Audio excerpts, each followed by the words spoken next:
everyone. Looking around the room, I see so many different cultures in here, so many different ways of holding yourself, so many upbringings. And that's what I want to talk to you about today.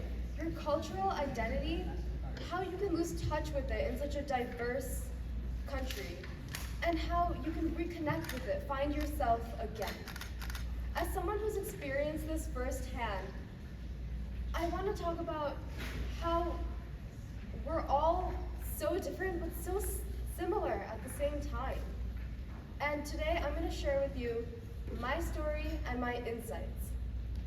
Growing up in the United States in an immigrant household, my grasp on my culture was so different from my relatives in India. For them, they walk outside. It's all around them. It's their everyday. For me, I have to go looking for it. And when I find it, it's amazing. But when you don't, it can be so isolating. To be in a room full of people who are just like you, but so different because they were just taught differently. They live in a different mindset than you do because of their ethnicity, because of their native cultures. So in my early years, I want to say preschool, kindergarten, I would go to school, and as a high school student, of course, my life has been spent countless, I would say amounts to years, in a classroom. And in those classrooms, we live in America, it's such a diverse country, and every classroom has such a diverse amount of students. So many different cultures in one room all together. When I stepped into that classroom for the first time, I didn't see anybody that was just like me. And if I did, they didn't bother with me either. We were all just islands floating around. And as months passed, I felt so alone, and I felt different than everyone else. People would come up to me at lunch and be like, "What are you eating? That looks weird. Does it taste bad?" And I'm like, "No, it tastes fine." And they're like, "Yeah, okay." And then substitute teachers, even my regular teachers, they would look at my name on a roster, pronounce it completely wrong. And sometimes they would even just look at it and be like, yeah. And then I would just be like, yeah, that's me. And if you think about it, I'm answering to a groan of confusion. I have a name. So people, I don't like walk around on the street and when people are like, "Hey, you, I don't go, yeah, that's me, what's up?" No. I answer to my name. So why doesn't that apply in authority figures like teachers? And 5-year-old me, it's not like I can tell my teacher, "Oh no, you're saying it wrong. It's actually this." And sometimes it works, they tell you, "Please correct me." Other times, they ask me, "Why are you doing my job for me?" And it can be really, honestly, it can be just so discouraging to be told that correcting someone to treat you with respect isn't okay. And if you imagine someone in kindergarten, that sticks with you. So when my family relocated here to Milton, Georgia, I noticed a shift in how people perceived immigrants and other kids like me. It was no longer, "Oh, weird food, okay." It was, "Oh, I love Indian food, it's amazing." And I'm sure you can all agree with that. It really is.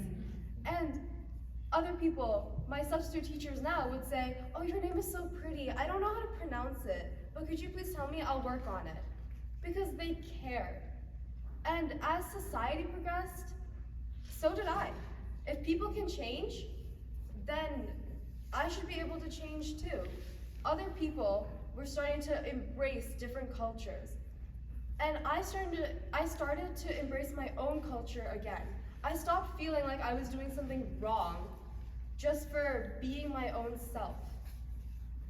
So for all of you in the room, how would you feel if someone told you, "Yeah, your name is just, it's hard.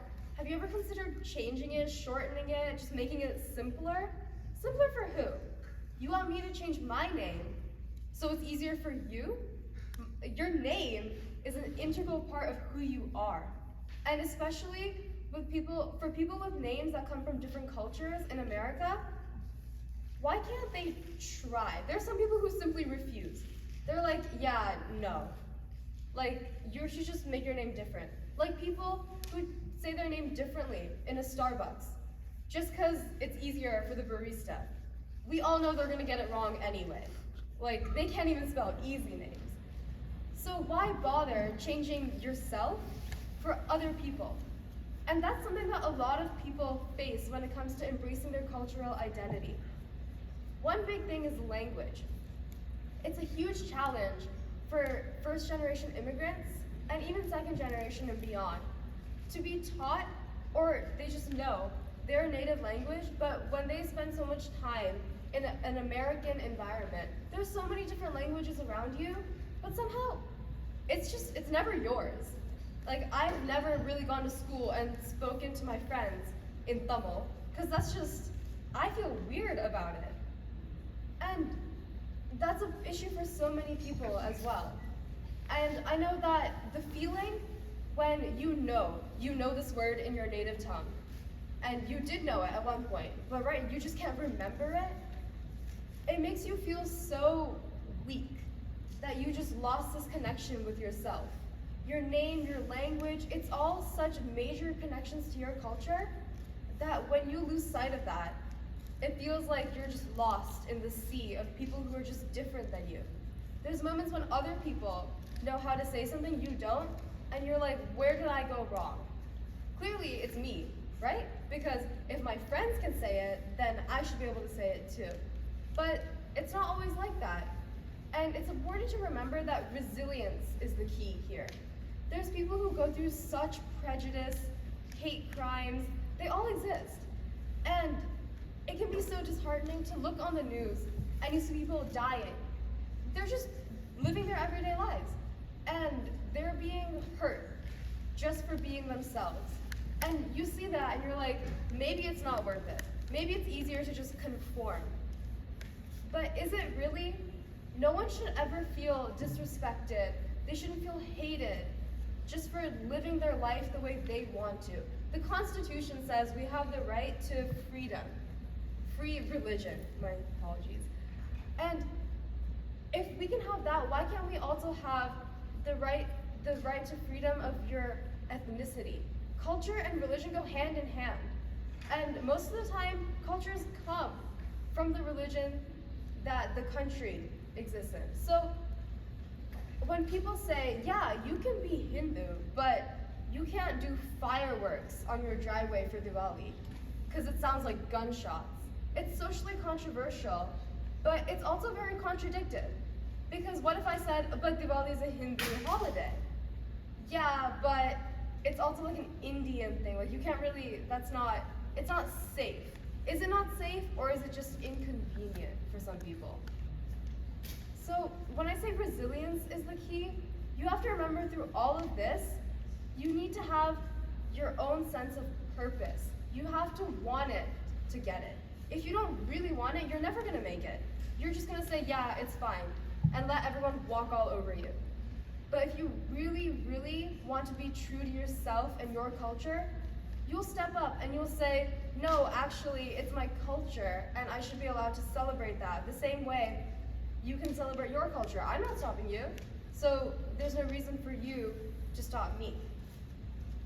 Now, another thing that a lot of second-generation immigrants face is a sense of imbalance. For example, my sister, she's 9 years younger than me, and there was a time where she said, I'm not Indian because I wasn't born in India. I was born here. That makes me American, that makes you guys Indian. We all know that's not how it works. But in the mind of a 7-year-old, you can imagine that the line is very black and white. You either are or you aren't. And it's a way for them to connect. A lot of these kids, they talk about where they were born in hospitals. I remember my friends and I, we'd be like, oh yeah, I was born at Northside. I was born at Wellstar. And people would say, yeah, and that makes we're just so close now. Like, I was born at Northside. I was born the same month there. Oh my gosh, we're like besties now. But are you really? Like, the only thing you have in common is a place you spent the first 4 days of your life. But then culture, it's a different thing. I come to school And I see so many of my friends, but I also see people that I don't even know. And they share the same culture as me. I don't know their name, I don't know anything about them. But there's this sense of mutual understanding that we share this, and that's a real bond. More than just where the room you were born in, it's the fact that you grew up being taught similar values, being told that this is the way to live your life. And usually, all these cultures, they teach it very well. Interpretation is a separate story. But culture comes down to living your life in the best way possible. So throughout all of this, there's a lot of opinionated people in the world, yes. So why should they have the final say though? If you're letting someone else decide that you have a connection to who you are, then it doesn't make any sense. You should have the final say in that. You are who you want to be. There's no, oh, I'm just here. Like, I just kind of do my thing, do what everyone says, and I move on. No, what you want to do is you want to say, this is who I am, and I'm not going to let other people tell me, oh, yeah, no, you can't do that here. What does that mean? You can't do that here? So where can you do it? It's basically a very concealed way of saying, go back to where you came from. And nobody says that anymore. It's not accepted to say that. But there's so many ways to say it. So you have to be resilient. That's the message I want to pass across to you all. You have to be resilient in all of these different biases, opinions, and all these different people telling you what to do. You have to tell yourself, this is who I am, this is who I'm not, and this is who I simply refuse to be ever. For example, for me, I'm never going to be that person who says, oh, I don't want to go back to India, it's dirty there. No, it's my homeland. I would never say that. But I also know people who would say, it's really inconvenient to go back there just to see people whose names I can't even remember. So what? What's your excuse there?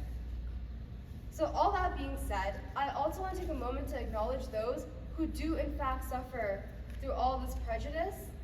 And I want you all to know out there that so many of us stand with you. We want to fight to protect our right to our culture, to be true to ourselves. And we don't want to be those people who say, you can't do that here. We want to be the people who say, yeah, that's amazing, tell me more. It's in our human nature to be curious.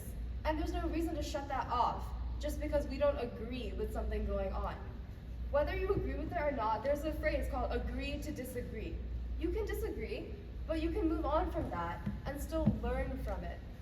So to all those people out there who are suffering in environments unlike this one, I appreciate that my experience in America has been so wonderful, but I know that there's people out there who haven't had that same experience.